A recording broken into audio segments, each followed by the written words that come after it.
Bienvenue sur la chaîne Emissario Unidos da Luz. Si vous appréciez cette histoire d'expérience de mort imminente, pensez à la liker et à vous abonner à la chaîne. Commençons maintenant par l'histoire.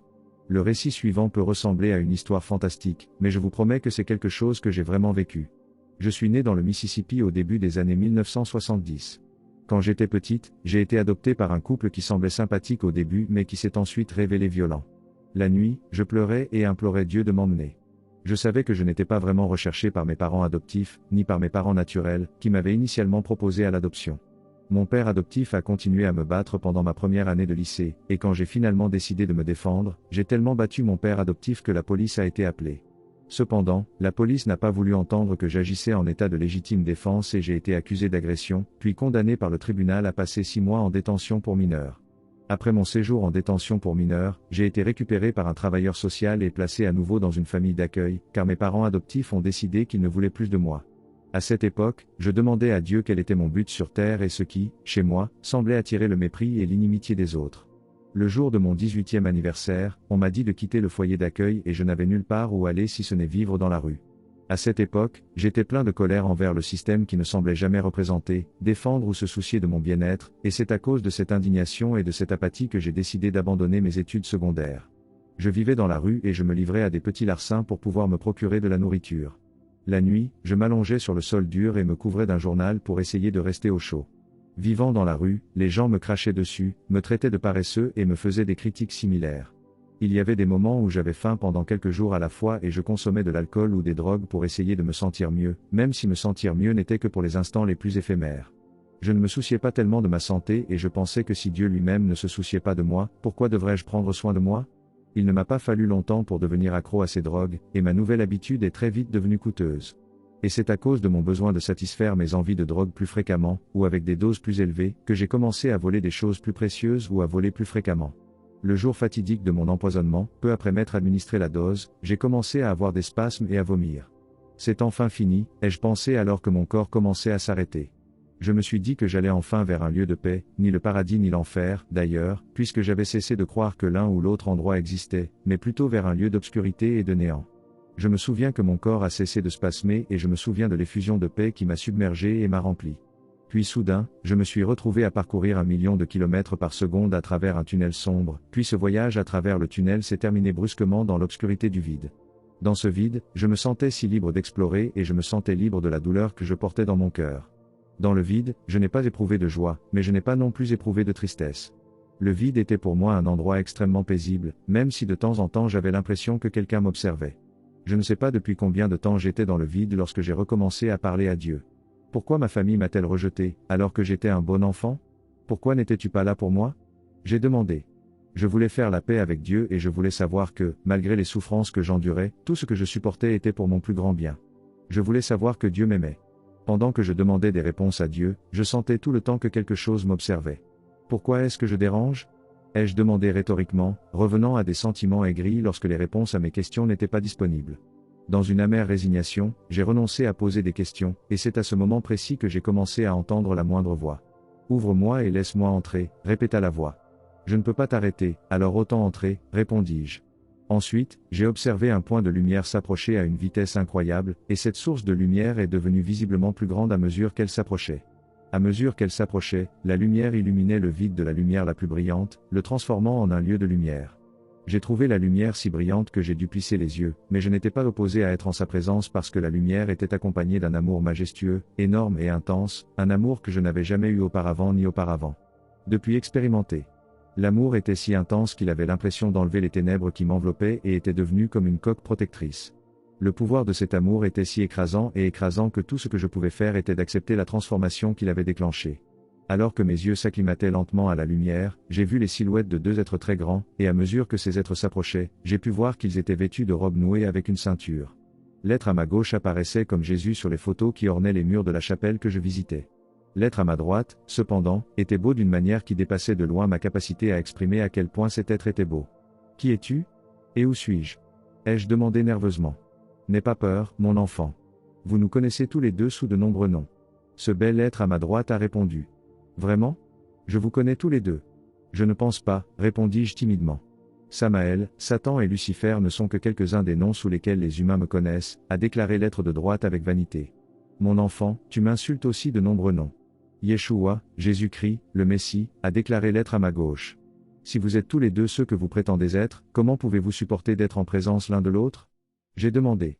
Mon enfant, bien que les ordonnances décrétées par le Père soient très différentes, mon frère et moi servons tous deux la volonté de notre Père, a déclaré Jésus. Ton frère? Le Père? Qu'est-ce qui se passe ici? Comment se fait-il que tu appelles Satan ton frère? J'ai demandé. Ce qu'il veut dire, c'est que notre Père nous a tous créés. Toi, moi et lui, conseilla Satan avec un dédain audible. Mon Père nous a créés en premier, et nous étions ses créations bien-aimées, puis il a créé les humains. Il a offert aux humains des cadeaux qu'il n'avait pas offerts à ses premières créations. Non seulement il a donné le libre arbitre aux humains, mais il leur a également donné une courte durée de vie. Il a fait de l'humain sa priorité. J'étais jaloux de vos dons, c'est pourquoi j'ai depuis déclaré ma souveraineté et ma détermination à rompre le lien entre les humains et notre Père, a sifflé Satan. Mais si nous étions tous la création de Dieu, cela ne ferait-il pas de nous tous des frères? J'ai demandé. Jésus est resté silencieux pendant que Satan divaguait. Ça suffit, Samaël, dit-il finalement. Pour répondre à ta question, mon enfant, oui, nous sommes tous la création de mon Père, donc la réponse à ta question est oui, a confirmé Jésus. Alors que je réfléchissais à ce que je voulais demander ensuite, j'ai jeté un coup d'œil à Satan, seulement pour remarquer son visage menaçant. Son expression troublante m'a tellement rappelé la façon dont ma famille adoptive me considérait. Pourquoi suis-je ici? Ne devrais-je pas être en enfer? J'ai demandé. Aussi vite que j'ai posé cette question, Jésus s'est mis à rire du rire le plus joyeux que j'ai jamais entendu. Jason, tu es en enfer depuis 70 000 ans. Je suis là pour vous délivrer, dit-il. Comment est-ce possible alors que je viens tout juste d'arriver? Ai-je demandé, exprimant mon incrédulité. Mes paroles ont fait rire Jésus de bon cœur. Dans cet endroit, le temps ne passe pas de la même manière que sur terre, a-t-il répondu. Je pensais que l'enfer était un lieu de feu et de soufre, un endroit où les âmes sont torturées pour l'éternité dans les temps de feu, dis-je en essayant de comprendre les choses incroyables qu'on me racontait. Tu as raison. Cependant, cette partie de l'enfer est réservée au pire de votre espèce, sourit Satan, et je grimaçais et me recroquevillais en entendant le plaisir de son éloquence vantarde. Frère, cela suffit maintenant. Il a purgé sa peine et il s'est tourné vers notre Père. Tu ne peux plus le retenir, réprimanda Jésus. Très bien, alors. Jason, jusqu'au jour où nous nous reverrons, adieu. Il est tout à toi, frère, a dit Satan avant de disparaître soudainement. J'étais seul avec Jésus et mes pensées quand Jésus a dit, c'est bon, mon enfant, tu peux me poser les questions de ton cœur. J'ai soigneusement réfléchi à ce que je voulais lui demander avant de finalement lui demander, pourquoi mes parents naturels et mes parents adoptifs m'ont-ils abandonné? Pourquoi Dieu a-t-il permis que ces choses m'arrivent? Jésus m'a regardé profondément dans les yeux avant de répondre, tes parents t'aimaient comme mon Père t'a aimé, même si tu ne pourras pas te souvenir du temps passé avec eux parce que tu étais si jeune. Ta mère et ton père se sont séparés du monde. Lorsqu'ils furent soudainement tués dans un accident de voiture. Ils implorèrent mon père de leur permettre de revenir sur terre, mais l'état de leur corps empêchait une telle option. Mon père est connu pour guérir les corps, mais à cette occasion, il décida de ne pas intervenir. J'ai senti les larmes couler lorsque j'ai demandé à Jésus, pourquoi Dieu m'a-t-il laissé prendre soin de ces gens qui ne m'aimaient pas et ne se souciaient pas de moi? Vos parents adoptifs étaient des membres honnêtes de la communauté, mais eux aussi ont été corrompus par Samaël, a expliqué Jésus. Pourquoi Dieu a-t-il permis que je sois battu par mon père adoptif? J'ai demandé. Parce que vous leur avez fourni un débouché. Si vous n'aviez pas assumé ce rôle, votre père adoptif aurait fini par tuer votre sœur adoptive dans un accès de rage. Grâce à votre sacrifice, votre sœur n'aura jamais à subir une telle violence, a expliqué Jésus. Pourquoi Dieu ne m'a-t-il pas fait connaître sa présence ou n'a-t-il pas expliqué de telles choses lorsque je l'ai supplié? Les réponses arrivent quand on est vraiment prêt à écouter. Du point de vue de l'enfant en proie à un tel chagrin, il ne se trouve jamais dans un espace émotionnel ou mental où des raisons l'empêcheraient d'éprouver un chagrin parce que son cœur est si ouvert. La plupart des enfants ne possèdent pas non plus nécessairement la ruse ou la maturité nécessaire pour comprendre. Il existe d'autres raisons de ne pas donner d'explication, liées au maintien de la pureté du cœur et de l'esprit, a-t-il expliqué.